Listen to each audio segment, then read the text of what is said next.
আমার বন্ধুরা, ইসলামের মধ্যে যেই সমস্ত মানুষরা সবচাইতে বেশি ত্যাগ দিয়েছেন, আজকের মাহফিলের আয়োজক যারা, তারাই হলো তাদের উত্তরসূরি। আজকের মাহফিলের আয়োজক হলো যুবক সমাজের উদ্যোগে। আমার বন্ধুরা, আমার মতো একজন যুবক, বিশ্ব নবীর জামানায় ছিল এমন শত শত যুবক। এই যুবকদের মাধ্যমে ইসলামের যা উন্নতি হয়েছে, অন্যদের দ্বারা তা কল্পনাও করা যায় না। কথা বলেন ঠিক কিনা? আমার বন্ধুরা, আজকে যে যুব সমাজের মাধ্যমে আমরা এই আয়োজনটা দেখতে পাচ্ছি, কোরআন সুন্নাহর এত চমৎকার আয়োজন দেখতে পাচ্ছি, এটা সাধারণ কোনো আয়োজন নয়। এটা হলো আসমানের নিচে জমিনের উপরে সবচাইতে মর্যাদাপূর্ণ একটা আয়োজন। জুড়ে বলেন সুবহানাল্লাহ। আমার বন্ধুরা, আল্লাহর নবীর প্রিয় সাহাবী ছিলেন একজন মুসআব ইবনে উমাইর রাদিয়াল্লাহু তাআলা আনহু। তিনিও ছিলেন যুবক সাহাবী। তিনি তখনও ইসলাম গ্রহণ করেন নাই। হযরতে মুসআব ইবনে উমাইর তিনি এমন মানুষ ছিলেন, তদানীন্তন সময়ে 200 দিরহামের পোশাক হযরতে মুসআব এত মর্যাদাপূর্ণ খুশবু ব্যবহার করতেন। হযরতে মুসআব ইবনে উমাইর এমন যে রাস্তা দিয়ে তিনি চলাচল করতেন, আধা ঘন্টা পরেও যদি কোনো মানুষ সেই রাস্তা দিয়ে আসতো, বলতে পারতো নিশ্চিতভাবে এই রাস্তা দিয়ে মুসআব ইবনে উমাইর চলেছে। জুড়ে বলেন সুবহানাল্লাহ। সে একজন মুজাহিদ, সে একজন সাহাবী মুসআব ইবনে উমাইর। তিনি বিশ্বনবীর দিকে আসতে চান, তখন ঈমান আনয়ন করেন নাই। আমার বন্ধুরা, মনোযোগ দিয়ে শ্রবণ করতে হবে। মুসআব ইবনে উমাইর কাকে বলে? মুসআব ইবনে উমাইর দূর থেকে বিশ্বনবীর দিকে শুধুমাত্র তাকিয়ে থাকে, বিশ্বনবীর দিকে শুধু তাকিয়ে থাকে। বিশ্বনবী কোরআনুল কারীমের তেলাওয়াত করে, আর হযরতে মুসআব ইবনে উমাইর দূর থেকে শুধুমাত্র শ্রবণ করে। একদিন বিশ্বনবী ডাক দিলেন, হে মুসআব ইবনে উমাইর, তুমি আমার কাছে চলে আসো, আমি তো তোমাকে চিনতে পেরেছি। হযরতে মুসআব ইবনে উমাইর বলেন, হে মুহাম্মদ সাল্লাল্লাহু আলাইহি ওয়াসাল্লাম, আপনি আমাকে কিভাবে চিনলেন? আল্লাহর নবী বললেন, তুমি কি অমুকের ছেলে না? তুমি কি অমুক বংশের লোক না? হযরতে মুসআব ইবনে উমাইর বলেন, হ্যাঁ, আমি তো অমুক বংশেরই সন্তান। আপনি আমাকে কিভাবে চিনলেন? আল্লাহর নবী বলেন, আমি তো তোমাকে চিনতে পেরেছি। হযরত বিশ্ব নবী জানিয়ে দিলেন, তুমি দূর থেকে কি শোনো। হযরতে মুসআব ইবনে উমাইর বলেন, আপনি যা পড়েন আমিও সেগুলো শ্রবণ করতেছি।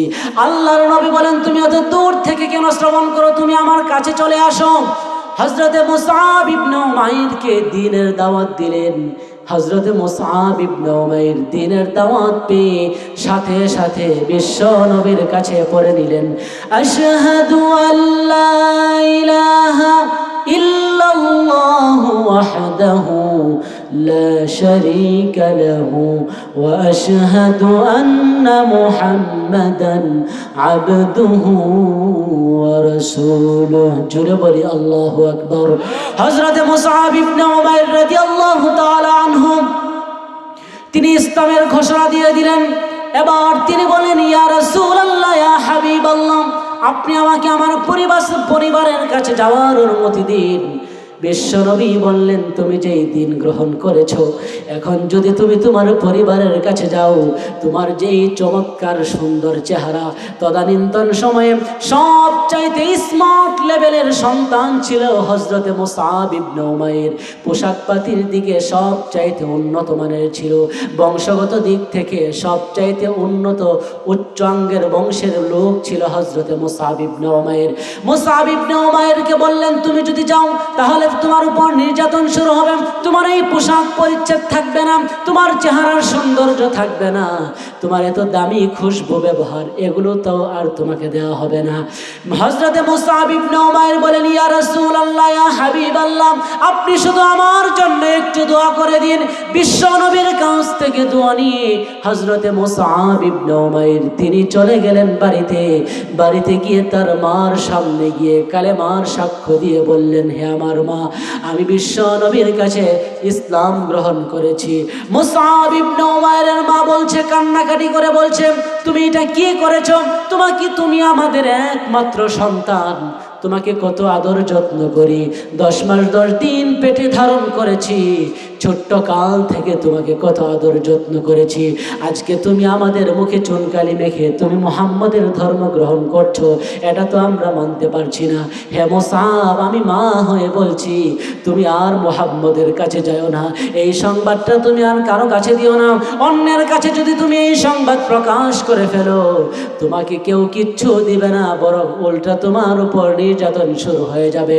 হযরতে মুসাব ইবনে উমাইর বলেন, হে আমার মা, উট থেকে দুধ দহন করার পর এই দুধ যেমন আর তার মধ্যে ঢুকিয়ে দেওয়া যায় না, আমি যেই দ্বীনের তাওহীদ গ্রহণ করেছি এই দ্বীন আর কোনোদিন ফিরিয়ে দেওয়া যাবে না। জুড়ে বলেন সুবহানাল্লাহ।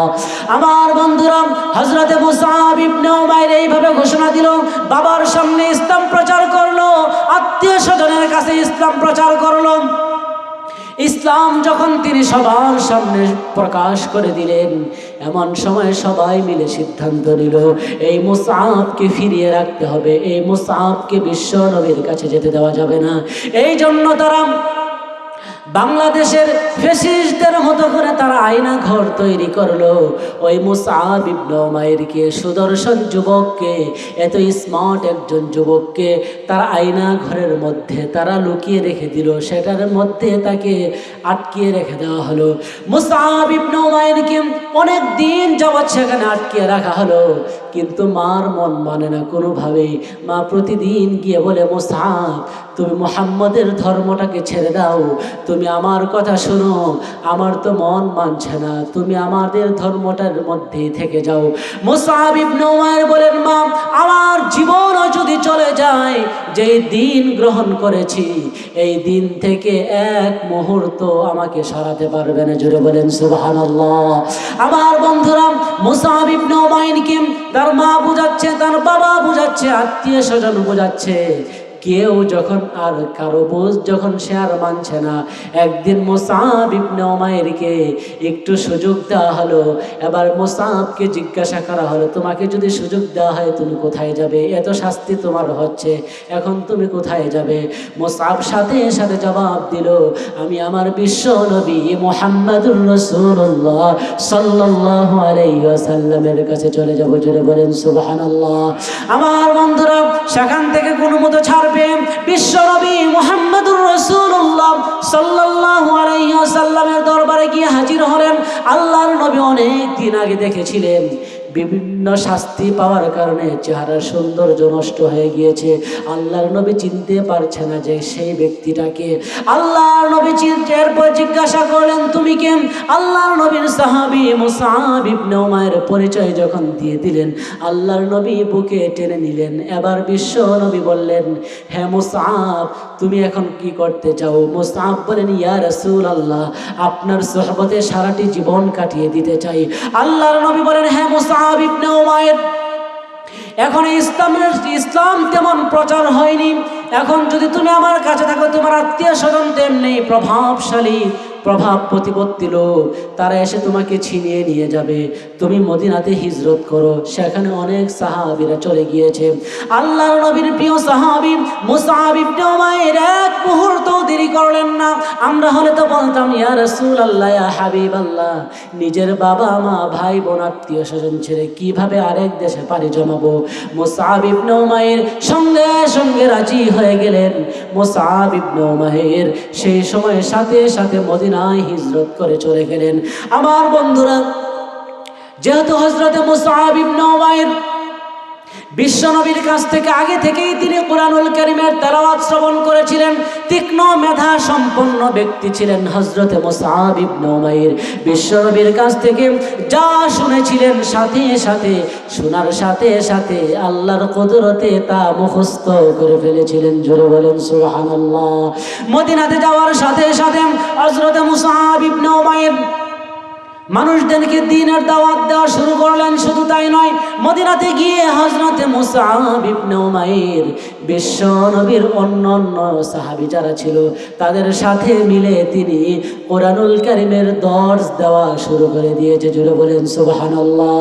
ইতিহাসের মধ্যে এসেছে হযরতে মুসআব ইবনে উমাইর রাদিয়াল্লাহু তাআলা আনহুর কাছে সেই সময় বিশ্ব নবী মদিনাতে যাওয়ার পূর্বেই প্রায় 100 কাফের তার হাতে বায়াত গ্রহণ করে ইসলাম ধর্ম গ্রহণ করেছেন। জোরে বলেন সুবহানাল্লাহ। আমার বন্ধুরা, সেই মুসআব ইবনে উমাইর মদিনার জীবন যাপন করছেন। এমন সময় মদিনাতে বিশ্বনবী যখন হিজরত করে চলে গেলেন, বদরের যুদ্ধের মধ্যে হযরতে মুসআব ইবনে উমাইর গুরুত্বপূর্ণ ভূমিকা পালন করেছিলেন। উহুদের ময়দানে আশ্চর্যজনক ঘটনা ঘটিয়ে ফেলেছিলেন। আমার বন্ধুরা, উহুদের ময়দানে বিশ্বনবী মুহাম্মদুর রাসূলুল্লাহ সাল্লাল্লাহু আলাইহি ওয়াসাল্লাম বাহিনী প্রেরণ করবে, কিন্তু কাকে আমির নিযুক্ত করবে, যুদ্ধের কমান্ডার কাকে বানাবে বিশ্বনবী খুঁজে পাচ্ছিলেন না। কিন্তু আল্লাহর নবীর মনের মধ্যে জায়গা হয়ে গেল ওই যে মুসআব ইবনে উমাইর, যে ইসলাম ধর্ম গ্রহণ করার কারণে নিজের বাবা ছেড়েছে, মা ছেড়েছে, আত্মীয় স্বজন সবাইকে ছেড়েছে, নিজের সুন্দর সুন্দর জামা কাপড় ছেড়েছে, সুন্দর আতর গোলাপ সব কিছু ছেড়ে দিয়েছে। এই মুসআব ইবনে উমাইরকে আমি নবী মুহাম্মদুর রাসূলুল্লাহ সাল্লাল্লাহু আলাইহি ওয়াসাল্লাম উহুদের যুদ্ধের আমির নিযুক্ত করে দিলাম। জোরে বলেন সুবহানাল্লাহ। ও যুবক ভাইরা, মনোযোগ দিয়ে শ্রবণ করতে হবে। যুবকদের মর্যাদা ইসলামের মধ্যে সবচাইতে বেশি। তোমার আমার মতোই যুবক ছিলেন হযরতে মুসআব ইবনে উমাইর। তোমার আমার মতো একজন সুদর্শন যুবক ছিল হযরতে মুসআব ইবনে উমাইর। সব কিছু থাকার পরেও ইসলামের জন্য নিজের জীবন দিতে কার্পণ্য করে নাই। কথা বলেন ঠিক কিনা? হযরতে মুসআব ইবনে উমাইরকে আমির নিযুক্ত করে দেওয়া হলো। জিহাদের ময়দানে, উহুদের ময়দানে যুদ্ধ শুরু হয়ে গেল। মুসলমানদের পক্ষে মাত্র 3,000 সাহাবী, পক্ষান্তরে কাফেরদের মধ্যে 30,000 কাফের। তারা ভেবেছিল মুসলমানদের 3,000 বাহিনীকে তারা যে কোনো মুহূর্তে নাস্তানাবুদ করে দিবে, কিন্তু কোনোভাবেই তারা পারছিল না। যুদ্ধের ময়দান যখন কায়েম হয়ে গেল, শুরুতে মুসলমানদের জয় জয়কার ধ্বনিতে তারা পালাতে বাধ্য হয়ে গিয়েছিল। সকালবেলা যখন যুদ্ধ শুরু হয়ে গেল, কিছুক্ষণের মধ্যে তারা লেজ গুটিয়ে পালাতে বাধ্য হয়েছিল। কিছুক্ষণ পর সাহাবায়ে কেরামরা মনে করেছিল আর হয়তো তারা আসবে না। সকাল থেকে দুপুর পর্যন্ত অপেক্ষা করেছিল। দুপুর শেষ হয়ে গেল, বিকাল পর্যন্ত অপেক্ষা করলো। এরপর মনে হয় সাহাবায়ে কেরামরা ভেবে নিল আর মনে হয় কাফেররা আসবে না।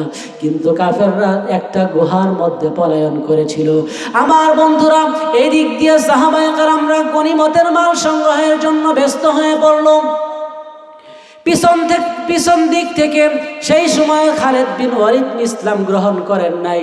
খালেদ বিন ওয়ালিদের নেতৃত্বে এমন কিছু যুবকদের মাধ্যমে অতর্কিতভাবে মুসলমানদের উপর এমনভাবে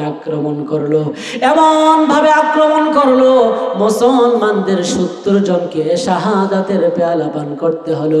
এমন অবস্থায় হযরতে মুসআব ইবনে উমাইর তিনি দেখতে পাচ্ছেন কাফেররা বিশ্বনবীর দিকে তেড়ে যাচ্ছে। এমন সময় হযরতে মুসআব ইবনে উমাইর রাদিয়াল্লাহু তাআলা আনহু এটা দেখে তিনি আর সহ্য করতে পারলেন না। আমার বন্ধুরা, তিনি কাফেরদেরকে লক্ষ্য করে বললেন, যদি তোমরা তোমাদের মায়ের বেটা যদি হয়ে থাকো, তোমাদের যদি সাহস থাকে, নবীর দিকে যেতে হবে না, নবীর সাহাবীর দিকে চলে আসো। এইভাবে তাদেরকে উত্ত্যক্ত করে হযরতে মুসআব ইবনে উমাইরের দিকে তারা চলে আসলো। এবার কাফেররা হযরতে মুসআব ইবনে উমাইরকে আক্রমণ শুরু করে দিল। হযরতে মুসআব ইবনে উমাইরের ডান হাতের মধ্যে এমন ভাবে আক্রমণ করলো, হযরতে মুসআব ইবনে উমাইরের ডান হাতটাকে শরীর থেকে দ্বিখণ্ডিত হয়ে গেল। আমার বন্ধুরা, ইসলামের সুদর্শন যুবক হযরতে মুসআব ইবনে উমাইর, কত উচ্চ অঙ্গের জীবন তার ছিল, কিন্তু ইসলামের জন্য ডান হাত চলে গেল। এবার কালেমার পতাকাটাকে বাম হাতে উঁচু করে রাখলেন। আমার বন্ধুরা, কাফেররা এটা দেখেও সহ্য করতে পারলো না। কাফেররা ভাবছে এখনো তো সে কালেমার পতাকাটাকে উঁচিয়ে রেখেছে। কাফেররা সহ্য করতে না পেরে হযরতে মুসআব ইবনে উমাইরের বাম হাতে এমন ভাবে আঘাত করলো, সাথে সাথে হযরতে মুসআব ইবনে উমাইরের বাম হাতটাকেও তারা কেটে ফেলে দিল। জোরে বলেন আল্লাহু আকবার। আমার বন্ধুরা, এমন কঠিন মুহূর্তে আমার যুবক ভাইরা, ইসলামের জন্য যদি তোমাকেও যদি জীবন দিতে হয়, আমার জন্য যদি ইসলামের জন্য যদি তোমাকেও ডাক আসে, যদি বাংলার জমিনে ইসলাম প্রতিষ্ঠার জন্য যদি যুবকদের ডাক আসে, আমরা যাবো তো ইনশাআল্লাহ। কারা কারা যাবো? দুহাত তুলে আল্লাহকে দেখায় দে। লিল্লাহে তাকবীর, লিল্লাহে তাকবীর। আমার বন্ধুরা, ইসলামের মধ্যে সবচাইতে বেশি যাদের মর্যাদা তারাই হলো যুবক শ্রেণী। যুবকদের মাধ্যমে ইসলামের এত উপকার হয়েছে যা কোনোদিন বর্ণনা করে শেষ করা যাবে না। আমার বন্ধুরা, হযরত মুসআব ইবনে উমাইরের ডান হাত কাটা, বাম হাত কাটা, ইসলামের পতাকাটাকে কোনোভাবেই যেন ধুলির সাথে মিশে না যায়, এই জন্য হযরত মুসআব ইবনে উমাইর দুই হাত কাটা অবস্থায় জমিনে পড়ে আছে। এমন অবস্থায় কালেমার পতাকা কামড়ায় ধরে উঁচু করে রেখে দিয়েছে। জোরে বলেন সুবহানাল্লাহ। আমার বন্ধুরা, হযরত মুসআব ইবনে উমাইর যখন কালেমার পতাকাটাকে কামড়িয়ে ধরে উঁচু করে রেখেছে, কাফেরদের আর সহ্য হচ্ছে না। এবার তীর মেরে হযরত মুসআব ইবনে উমাইরের জীবনটাকে ঝাঁঝরা করে দিয়েছে। জোরে বলেন আল্লাহু আকবার। আমার বন্ধুরা, হযরত মুসআব ইবনে উমাইর দুনিয়া থেকে শাহাদাতের পেয়ালা পান করে চলে গেলেন। কালেমার পতাকাটা মুখের মধ্যে এখনো কামড়িয়ে ধরে রেখেছেন। কেউ এসে কালেমার পতাকাটাকে নিয়েও যেতে পারছে না। হযরত মুসআব ইবনে উমাইর কালেমার পতাকাটা এইভাবে উঁচিয়ে রেখেছেন। যুদ্ধ যখন শেষ হয়ে গেল, আল্লাহর নবী জনাবে মুহাম্মদুর রাসূলুল্লাহ সাল্লাল্লাহু আলাইহি ওয়াসাল্লাম শুহাদায়ে বদর, শুহাদায়ে উহুদ যারা আছে, যারা হয়েছে, সবার লাশকে একত্রিত করেছেন। সবার লাশটাকে যখন একত্রিত করা হলো, আল্লাহর নবী বলেন, আমার মুসআব ইবনে উমাইর কোথায়? আমার মুসআব ইবনে উমাইর কোথায়? তাকে আমার সামনে নিয়ে আসো। আল্লাহর নবী তখনও জানেন না যে হযরত মুসআব ইবনে উমাইর দুনিয়া থেকে শাহাদাতের পেয়ালা পান করেছে। এত যুবক, সুন্দর, সুদর্শন, এত চমৎকার কথাবার্তার ভঙ্গি তার ছিল। আল্লাহর নবী মুসআব ইবনে উমাইরকে খুঁজছে। খোঁজাখুঁজির পর দেখা গেল একটা কোণার মধ্যে, একটা সাইডের মধ্যে হযরত মুসআব ইবনে উমাইরের শাহাদাত হওয়া হাত, দুটি হাত ছাড়া তার দেহটা পড়ে আছে। জোরে বলেন সুবহানাল্লাহ। আমার বন্ধুরা, হযরত মুসআব ইবনে উমাইরের দেহটাকে এখন দাফন করা হবে। হযরত মুসআব ইবনে উমাইরের দেহটাকে দাফন করা হবে, সাথে আরো 69টি শহীদদের লাশ, সবার লাশটাকে এখন দাফন করা হবে।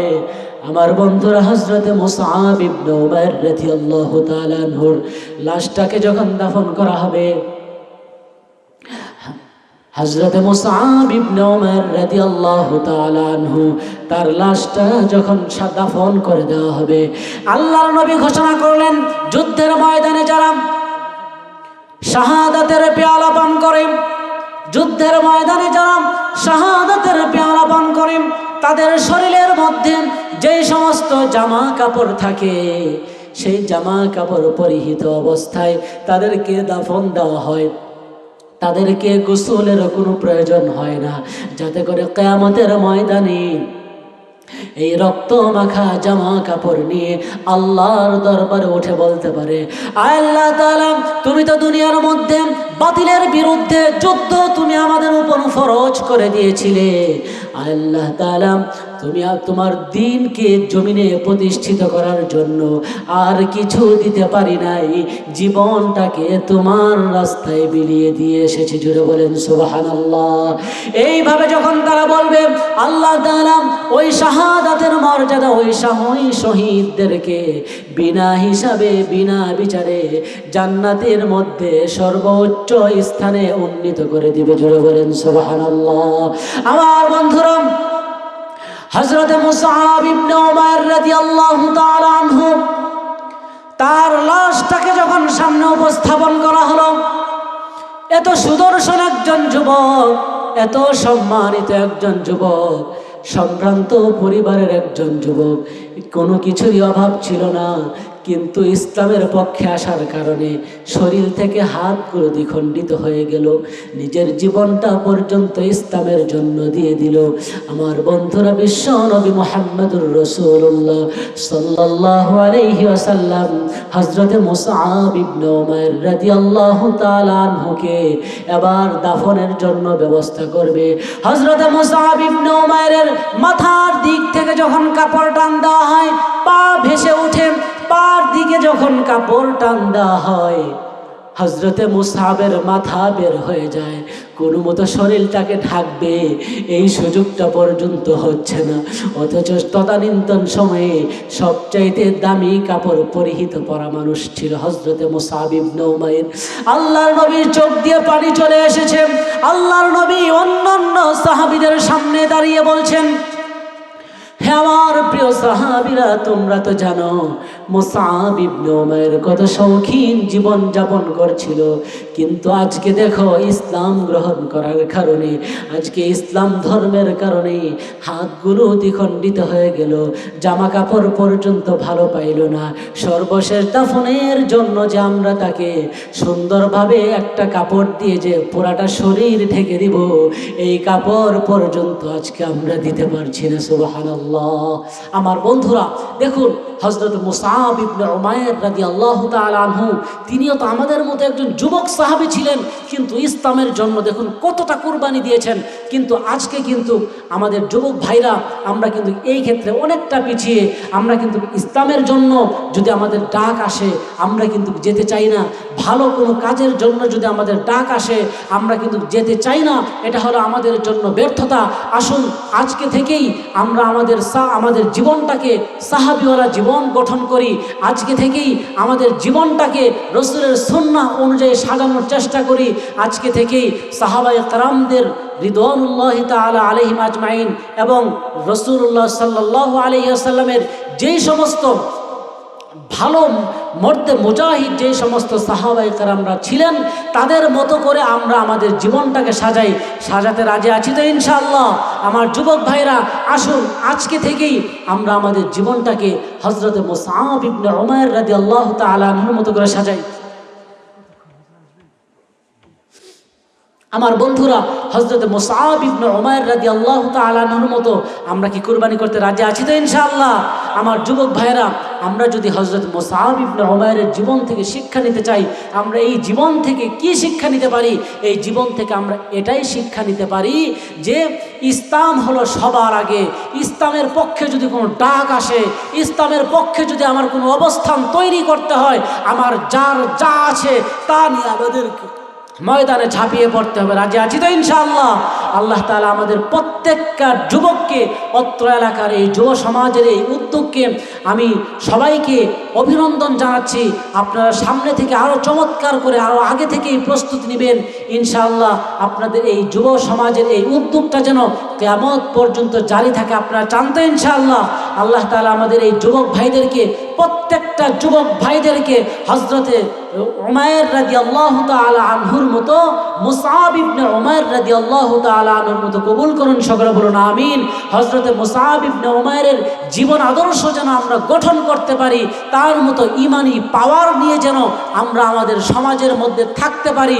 আমাদের সমাজে, এই যুব সমাজের একটি দায়িত্ব হবে, যতদিন পর্যন্ত এই যুব সমাজ এই সমাজের মধ্যে অবস্থান করবে ততদিন পর্যন্ত এই সমাজের মধ্যে কোনো অন্যায় যেন মাথাচাড়া দিয়ে উঠতে না পারে।